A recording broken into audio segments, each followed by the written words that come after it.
Good morning, friends. Today we are going to discuss a case of abetment to commit suicide. So, as mentioned in section 306 of the Indian Penal Code, you may be knowing. So, this section 306 IPC involves instigating a person or aiding a person to commit suicide or to take his own life. So, some act should be done. Right, you may be remembering about section 107 of the IPC also. It also says instigating or aiding a person to do something or not to do something intentionally. Right, this is section 107. Of course, section 107 is directly not punishable. The punishment will be basing on the act done. If you abet a person to commit a murder, you are also liable for the murder according to section 107.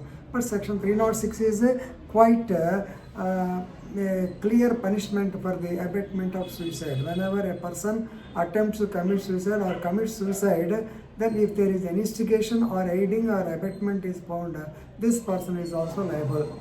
Right? Now, the Honorable Supreme Court of India, while disposing the criminal appeal number 40 by 2011,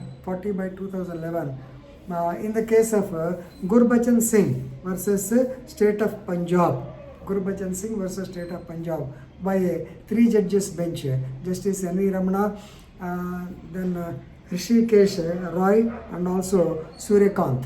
So they held that the intention to abet suicide cannot be assumed. There should be solid rock pillar evidence, then only it can be proved. Otherwise, definitely the benefit of doubt goes to the accused, and now it has gone to the appellant. Right. Now, if we go into the details of the case, so this is a case relating to 1997, I believe, yes, 1997. This matter relates to crime number 177 by 97 under section 498A, 304B, read with 34 IPC of Kotwali PS of Barnala area. This village is called Barnala. Right. The deceased, actually, the report was given by the father of the deceased. The name of the deceased is Shinder Kaur. Accused person is Gurbachan Singh. She is Shinder Kaur. Right. So the marriage was performed 3 years back. After 3 years, this incident took place. The couple were blessed with a son and daughter. Right. Around 3 years in the time, then the accused has demanded the deceased to get or to additional dowry. That means he asked his wife to go to her parental house and bring an amount of rupees 20,000 for the purchase of a plot, which these people, the father, not able to secure the money. He tried for handloads, but he could not get the money. Ultimately, he escorted the deceased back to the house of the accused, pleading inability to pay the money, and asked him to adjust for some time. Of course. Then, of course, infuriated by this, the accuser subjected her for cruelty. That's all. The allegations are subjected for cruelty. So, unable to bear the harassment, also on that fateful day of 12/8/1997, she committed suicide. She died of consuming aluminum phosphide, almost a red poison. So, she died. So, the intimation was given on 13th, on the next day, to the father of the deceased.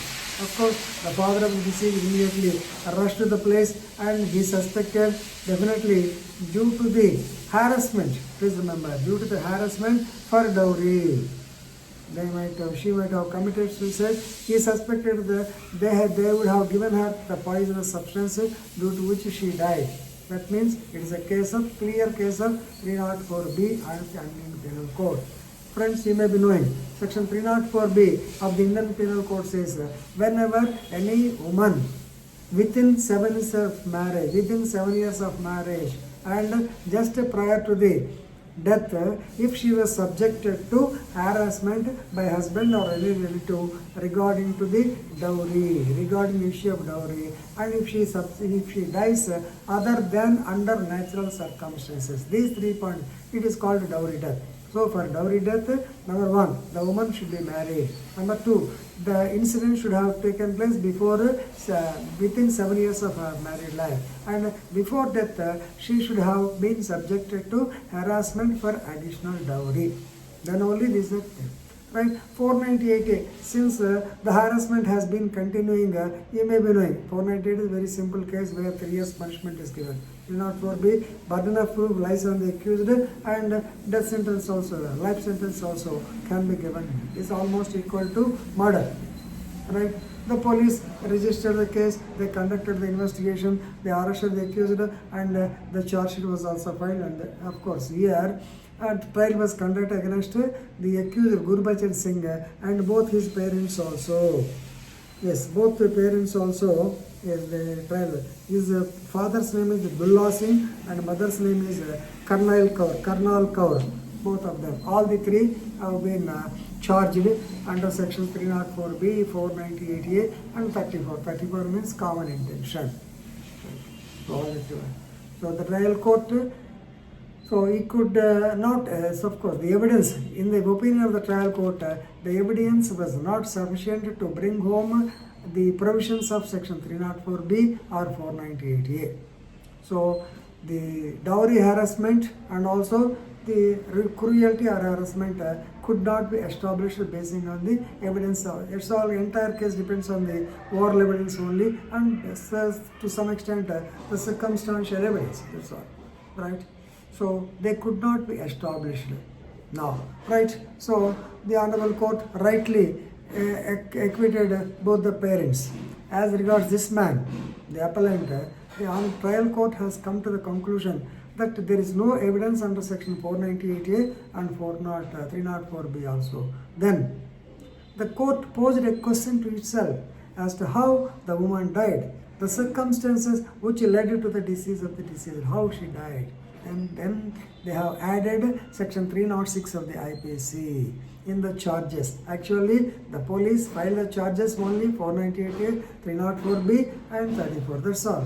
There no charge under 306 was framed by the police. But of course, according to right from 214 to 222 of the CRPC, you know that they can alter the section of law. So now the Honorable Trial Court presumed that. So the circumstances led her, the circumstances or the abetment to commit suicide led her to commit suicide. Therefore, husband is 100% responsible for the abetment reason due to which she committed suicide. The circumstances led to the death of the deceased due to his abetment only. That is only just an intention. Or now the trial court has convicted him for 4 years, and of course the matter went to the High Court. High Court also confirmed the sentence given by the High Court, by the trial court. Now the matter was challenged as an appeal in the Supreme Court. Now the Supreme Court judges say, right, that the police should establish that the accused wanted to abet suicide, wanted to abet abetment already there. Though they have to prove it should be backed by solid and visible proof. That is important. Solid and visible proof. Right? So we cannot assume the intention. The court also cannot assume the intention. That is what is called mens rea, guilty mind. Of course, it has to be evident. Right? In order to prove the mens rea, there has to be something on record to establish or show that the appellant had a guilty mind, number one. And in furtherance of that state of guilty mind, he has abetted the suicide. But you cannot just think that, or you cannot presume. The presumption should not be there. So the ingredient of mens rea cannot be assumed. To be ostensibly present. Ostensibly means indirectly present, but of course it has to be visible and conspicuous. Solid proof ananu kanipinchali, right? So the Honorable Supreme Court did not agree. So since there was no direct evidence of any harassment or any suicide, of course she died, it is a fact, but the court has to prove or the police has to prove whether there is any intention or mens rea on the part of the accused, which they could not prove. So only thing is the circumstances and the atmosphere at home led her to commit suicide. Of course, in the case of, I think, in the case of, 1 minute, I will tell you.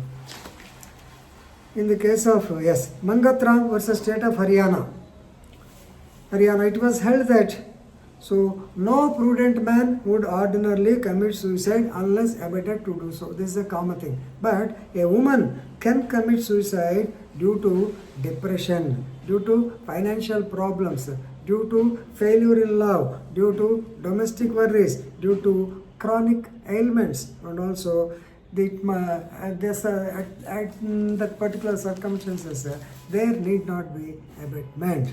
So the circumstances, atmosphere at the home, since she has lost hopes of the happy married life with her husband, she committed suicide. That shows her a weak mind, that's all. That cannot be called as abatement. Therefore, the Honorable Supreme Court allowed the appeal and dismissed the so-called conviction, since there was no proof that he willfully neglected his wife. Right? Now, last word. Setting aside his conviction, the Honorable Court said it cannot make conjectures about why a young man with 2 small children chose to take her own life. So they don't want to discuss that point anyway. Now ultimately what the Honorable Court says is there should be some solid or rock-proof element or evidence to say that there are circumstances, there is guilty mind on the part of the accused, but it cannot be assumed or presumed. Basing on the presumption, they cannot give conviction. Right? Good judgment. It will be useful for you for getting an abatement case acquitted. Thank you.